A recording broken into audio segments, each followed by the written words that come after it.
So, hello everyone. Hope you all are doing good.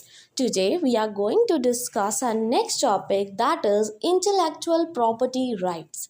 ठीक है जी, बहुत ही इंटरेस्टिंग टॉपिक है, बहुत ही अच्छा टॉपिक है, बहुत सारी इंफॉर्मेशन, बहुत नॉलेज आपको इस टॉपिक से मिलने वाली है.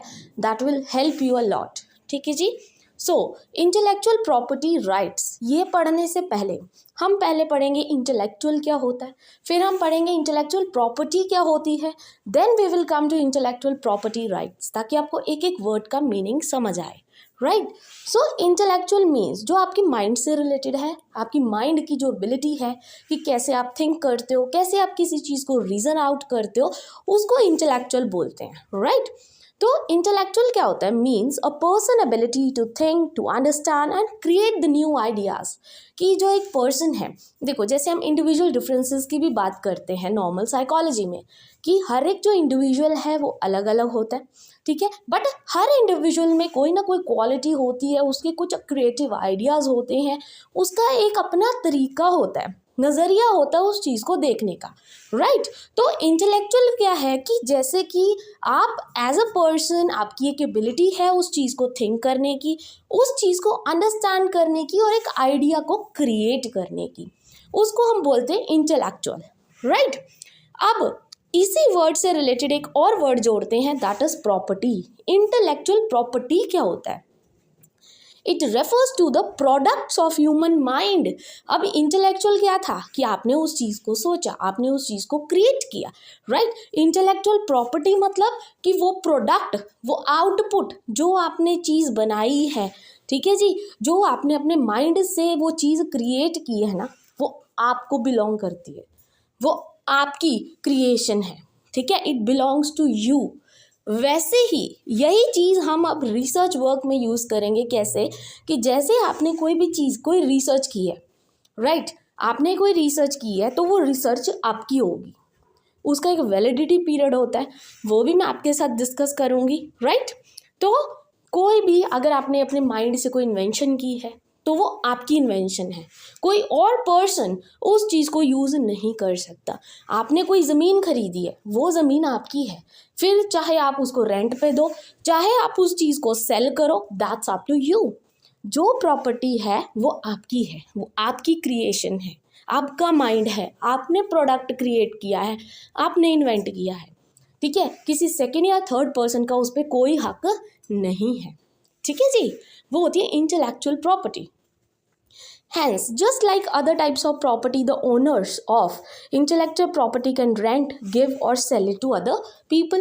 देखो जी, नॉट ओनली लैंड की बात नहीं कर रही मैं सिर्फ, चाहे वो आपका रिसर्च वर्क है, चाहे आपने कोई बुक लिखी है, ठीक है जी, चाहे आपने कोई लोगो है क्रिएट किया अपनी कंपनी के लिए, ठीक है, आपने लोगो क्रिएट किया, आपने कोई सॉन्ग क्रिएट किया, आपने कोई ट्यूनिंग क्रिएट की, वो आपकी इन्वेंशन है, वो आपका माइंड है, आपकी इनोवेशन है, वो कोई दूसरा या तीसरा पर्सन यूज़ नहीं कर सकता. जैसे हम बोलते हैं ना कि जब हम रिसर्च वर्क करते हैं उसमें कॉपीराइट आ जाता है. कॉपीराइट का मतलब क्या होता है कि किसी दूसरे तीसरे पर्सन ने वो चीज़ यूज़ की है किसी और पर्सन की, और उसने साइटेशन भी नहीं दी, मतलब क्रेडिट भी नहीं दिया उस पर्सन को जिसकी उसने हेल्प ली. राइट. तो वही क्या होता है इंटेलेक्चुअल प्रॉपर्टी, कि जैसे ही आप क्या है यूज़ कर रहे हो, आपकी कोई इनोवेशन है, आपकी कोई क्रिएशन है, कोई भी थर्ड या सेकंड पर्सन उसको यूज़ नहीं कर सकता विदाउट योर कंसेंट, जब तक आप नहीं मानते. राइट. आप अगर बेचना चाहो दैट्स अप टू यू. ठीक है. फॉर एग्जाम्पल ले लेते हैं और इंटरेस्टिंग हो जाएगा. एग्जाम्पल जैसे रुडयार्ड किपलिंग है, वो एक राइटर है, उन्होंने नॉवल लिखी थी द जंगल बुक. अगर आपने उसमें से कुछ कंटेंट उठाना है, आपने कोई रिसर्च करनी है जंगल बुक पे, तो आपको पहले रुडयार्ड किपलिंग का जाके कंसेंट लेना पड़ेगा कि क्या वो अलाउ करते हैं आपको. ठीक है.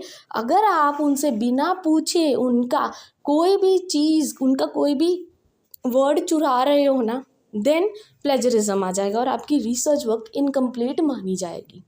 नॉट ओनली रिसर्च वर्क, अगर आप बुक भी कहो, ठीक है, उन्होंने बहुत सारी बुक्स कॉपी कर दी, आपने उठाया material same to same copy paste कर दी और अपना नाम लिख दिया कि मैंने ये नॉवल लिखी है, तो वहाँ पे भी आपको पेनाल्टी भरनी पड़ सकती है. राइट. प्रॉपर्टी मीन्स कि वो आपकी प्रॉपर्टी है, आपकी क्रिएशन है, आपका माइंड था उसमें, ठीक है। कोई दूसरा तीसरा पर्सन ऐसे ही उस चीज़ को यूज़ नहीं कर सकता विदाउट योर कंसेंट। जैसे लोगो हो गया या ब्रांड नेम एप्पल, किसी ने तो वो लोगो दिया है ना, एप्पल का लोगो, ठीक है। अब हर कोई थोड़ी वो लोगो यूज़ कर सकता है, वो एक पर्सन को बिलोंग करता है, किसी एक पर्सन की क्रिएशन है, आप उसको नहीं यूज़ कर सकते। अगर आपने यूज़ करना है तो आपको उस पर्सन को, जो उसका ओनर है, उसके पास जाके बात करनी पड़ेगी या उससे वो चीज़ खरीदनी पड़ेगी। वो डिपेंड करता है क्या वो आपको बेचना चाहता है वो चीज़, ठीक है। देन एक और एग्जाम्पल से अगर समझाऊं, जैसे आपने देखा होगा आईपीएल के जब मैच चलते हैं उसमें एक ट्यूनिंग होती है ना, कॉमन ट्यूनिंग है। जैसे ही वो ट्यूनिंग बजती है आपको पता लग जाता है कि वो आईपीएल की ट्यूनिंग है या आईपीएल के मैच चल रहे हैं, राइट। तो मतलब वो ट्यूनिंग कोई तो उसका ओनर होगा, किसी ने तो वो इन्वेंट की होगी, किसी का वो आइडिया होगा, ठीक है। ऐसे ही आप उस ट्यूनिंग को अपना नाम दे के यूज़ नहीं कर सकते, बिकॉज वो प्रॉपर्टी उस पर्सन की है जिसने वो ट्यूनिंग क्रिएट की है, ठीक है। और आज भी जहाँ पे भी आईपीएल के मैच होते हैं, क्रिकेट के मैच होते हैं, उस पर्सन की दी हुई ट्यूनिंग को यूज़ किया जाता है, but with the consent, right. Then अब ध्यान देना, a patent protects an invention for 20 years after which it can be freely used। याद रखना, कोई भी आपकी इन्वेंशन है, ठीक है, कोई भी इनोवेशन है, कोई भी मतलब आपने चीज़ न्यू क्रिएट की है अपने माइंड से, वो आपकी इन्वेंशन है। आपने कोई बुक लिखी है, कोई नॉवल लिखी है, एनीथिंग इट कैन बी, आपने कुछ इन्वेंट किया है, कोई लोगो बनाया है, कुछ भी आपने कोई म्यूज़िक दिया है, ठीक है, वो सिर्फ 20 ईयर्स तक आपका रहेगा। आफ्टर 20 ईयर्स वो फ्रीली कोई भी पब्लिकली यूज़ कर सकता है, ठीक है।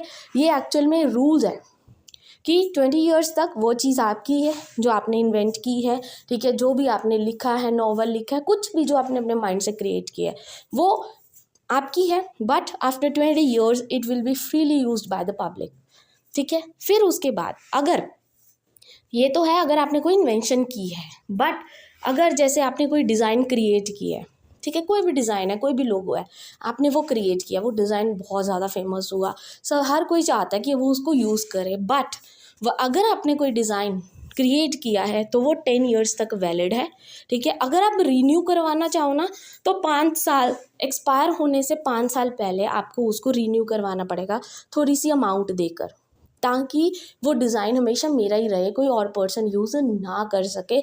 इसलिए मैं थोड़ी सी अमाउंट उनको दे दूँगी 5 साल पहले ही, ठीक है, कि मैं इसको पब्लिक नहीं करना चाहती, ये मेरा ही डिज़ाइन है, ठीक है। पब्लिक इसको देख सकती है बट इसको कोई यूज़ नहीं कर सकता मेरी कंसेंट के बिना। I hope this is also clear, right. अब देखो इंटेलेक्चुअल आपको समझ आ गया, इंटेलेक्चुअल प्रॉपर्टी समझ आ गई आपको, ठीक है। अब आते हैं इंटेलेक्चुअल प्रॉपर्टी राइट्स पर। इंटेलेक्चुअल प्रॉपर्टी राइट्स क्या होते हैं? It's a right that is given to a person over the creation of their mind. ये वो राइट है, ये वो हक है जो एक पर्सन को दिया जाता है जो वो चीज़ क्रिएट कर रहा है, ठीक है। मैंने चाहे एक सिंपल पेन की क्रिएशन की है, वो पेन मेरा है, ठीक है, वो ब्रांड मेरा है, कोई और पर्सन उस चीज़ को यूज़ नहीं कर सकता क्योंकि मैंने अपने दिमाग से वो चीज़ बनाई है, दिमाग से वो ब्रांड क्रिएट किया है, ठीक है। चाहे कोई भी इन्वेंशन हो, चाहे कोई भी लिटरेरी या आर्टिस्टिक वर्क हो, कोई सिंबल हो, कोई नेम हो या इमेज हो that is used in commerce, जो हमारे डेली लाइफ में यूजेज होती है, ठीक है जी। तो वो होते हैं इंटेलेक्चुअल प्रॉपर्टी राइट्स कि कोई चीज़ मैंने अपने दिमाग से बनाई है, मैंने कोई इन्वेंशन की है, चाहे मैंने कोई बुक लिखी है, ठीक है, कोई नॉवल क्रिएट किया है, चाहे मैंने कोई म्यूज़िक क्रिएट किया है, कुछ भी, चाहे मैंने एक नेम ही लिखा है, वो नेम मेरा है और मैं सिर्फ अगर चाहूँ तभी मैं उसको सेल कर सकती हूँ या रेंट पे दे सकती हूँ, बट जब तक मेरी कंसेंट नहीं है तो कोई भी उसको यूज़ नहीं कर सकता, वो मेरा राइट है, ठीक है जी। सो IPR मतलब intellectual property rights allow the creator to control how their work is used, ठीक है। जो क्रिएटर है मेन, जिसने वो इन्वेंशन की है, जिसने वो इन्वेंशन की है ना, वो उसका पूरा कंट्रोल है अपनी चीज़ पर, and to prevent others from using it without permission, ठीक है। और कोई दूसरा या तीसरा आके उसकी परमिशन के बिना वो चीज़ यूज़ नहीं कर सकता, ठीक है जी। देन इंटेलेक्चुअल प्रॉपर्टी राइट्स, ठीक है जी, these are the rights given to the person over the creation of the mind, ठीक है जी, कि उस पर्सन ने वो अपने माइंड से वो चीज़ क्रिएट की है. They usually give the creator an exclusive right over the use of his और her creation for the period of time. ठीक है, ऐसा नहीं है कि हमेशा के लिए वो आपकी रहेगी, नहीं, एक टाइम पीरियड होता है, वैलिडिटी होती है उस चीज़ की, एक्सपायरी डेट होती है उस चीज़ की. ठीक है जी, जैसे आपने कोई इन्वेंशन की, जैसे मैंने अभी भी बताया था, आपने कोई इन्वेंशन की है तो 20 ईयर्स तक आपकी रहेगी. After that it will get expired और पब्लिकली कोई भी उस चीज़ को यूज़ कर सकता है. ठीक है, वैसे ही आपने अगर कोई डिज़ाइन बनाया है, ठीक है, तो वो 10 साल तक वैलिड रहेगा. 5 साल बाद अगर आप रीन्यू करवाना चाहो आप करवा सकते हो, उसके लिए आपको थोड़ी अमाउंट पे करनी पड़ेगी. राइट, देन एक डेफिनेशन है जो बहुत ही ईजी मुझे लगी थी इसलिए मैंने ऐड कर दी. According to world trade organization के अकॉर्डिंग जो इंटेलेक्चुअल प्रॉपर्टी राइट्स हैं उसकी डेफिनेशन है ये. These are the rights given to the person over their creation. Simple सी एक डेफिनेशन है जो आप पेपर में लिख सकते हो. ठीक है, कि वर्ल्ड ट्रेड ऑर्गेनाइजेशन ने क्या डेफिनेशन दी है IPR को लेके, that these are the rights जो पर्सन को दिए जाते हैं ओवर देयर क्रिएशन. ठीक है जी, then IPR are the legal privileges granted to the inventor या creator to safeguard their intellectual work. ठीक है, ये एक कुछ राइट्स होते हैं, ये कुछ लीगल प्रिविलेजेस होती हैं जो उस इन्वेंटर को या उस क्रिएटर को जिसने वो चीज़ इन्वेंट की है या क्रिएट की है या डिज़ाइन की है उसको दिए जाते हैं, ताकि वो अपने वर्क को जो उसने इन्वेंट किया है या डिस्कवर किया है उसको वो संभाल के रख सके. ठीक है, चाहे वो आर्ट्स हो, आर्ट्स में कोई चीज़ उसने क्रिएट की है, चाहे वो साइंस से रिलेटेड हो, चाहे वो लिटरेचर से रिलेटेड हो, for a specific period of time. एक टाइम पीरियड होता है उस चीज़ के लिए भी. ठीक है, जैसे मैंने ऑलरेडी आपको बताया ही है. देन दीज लीगल राइट्स, ये जो लीगल राइट्स हैं, ग्रांट्स द इन्वेंटर और the creator the sole right to fully exploit the invention और creation for the specific amount of time. ठीक है जी, ये डिपेंड करता है क्रिएटर पर या इन्वेंटर पर. अगर वो उस चीज़ को सेल भी करना चाहता है, इट्स ऑन हिम और हर. ठीक है, कि वो अपनी क्रिएशन को सेल करना चाहता है या उसको अपने पास ही रखना चाहता है या टाइम पीरियड के बाद उसको रिन्यू करवाना चाहता है. ठीक है जी, ये जो राइट्स है ना आउटलाइंड हुए थे आर्टिकल 27 में of the universal declaration of human rights में. आर्टिकल 27 के तहत ये जो राइट है दिया गया था क्रिएटर्स को और इन्वेंटर्स को under article 27, which grants the right to gain the protection for one's material. ठीक है, ये एक ऐसा राइट है जो दिया गया था इन्वेंटर या क्रिएटर को या डिस्कवरर को, ताकि वो अपने मटेरियल को प्रोटेक्ट करके रख सके and moral interest as a result of authorship of works of science, literature या आर्ट. चाहे उसने आर्ट्स में कोई इन्वेंशन की है या डिस्कवरी की है, चाहे लिटरेचर्स को लेके जैसे कोई नॉवल लिखा है कुछ भी, या साइंस को लेके कोई और डिस्कवरी की है. ठीक है, it's all up to the owner कि वो क्या करना चाहता है अपने मटेरियल के साथ, ये उसका राइट है. And it was given under article 27 of the universal declaration of human rights. ठीक है जी, अब मेन ऑब्जेक्टिव्स क्या हैं, ये क्यों राइट्स दिए जाते हैं, इसका क्या फ़ायदा है या क्या मतलब एक तरह से ऑब्जेक्टिव है, क्या उद्देश्य है, क्यों दिया जाता है ये. ठीक है, कि अगर उस पर्सन ने वो चीज़ बनाई है सिर्फ उसी पर्सन की क्यों है, बाकी क्यों नहीं यूज़ कर सकते, मतलब इसके पीछे का मेन ऑब्जेक्टिव्स क्या है, इसका क्या फ़ायदे हैं. Number 1, it allow the people to profit financially. बिल्कुल सही है, फाइनेंशियली उनको प्रॉफिट होगा, उनको पैसा मिलेगा. ठीक है, या gain popularity from their inventions और क्रिएशंस. पॉपुलर तो वो बंदा हो ही जाएगा जो वो चीज़ डिस्कवर करेगा, इतने लोग उस चीज़ को यूज़ करने के लिए तैयार हैं, उस चीज़ को ख़रीदने के लिए तैयार हैं, तो सोचो वो डिज़ाइन कितना पॉपुलर होगा. अब एप्पल है, एप्पल एक ब्रांड है. ठीक है, हर कोई चाहता है, मतलब कोई ना कोई वो ख़रीदना चाहता है, बट उसकी कॉस्ट इतनी है कि शायद कोई नहीं ले सकता. ठीक है, तो ये चीज़ हो जाती है. Then is second objective is to promote an environment, ऐसा इन्वायरमेंट क्रिएट करना where creativity and innovation can thrive by striking a balance between interest of the innovators and a large public interest. ठीक है, मतलब एक तरह से उस person ने ऐसी चीज़ डिस्कवर की है जो लोगों का इंटरेस्ट भी है और इनोवेटर का इंटरेस्ट भी है, वो एक बैलेंस बना रहता है. ठीक है, लोगों के इंटरेस्ट के अकॉर्डिंग अगर वो पर्सन इन्वेंशंस करे, डिस्कवरीज करे, तो फ़ायदे दोनों तरफ होते हैं. Right. Then third is to protect the traditional knowledge.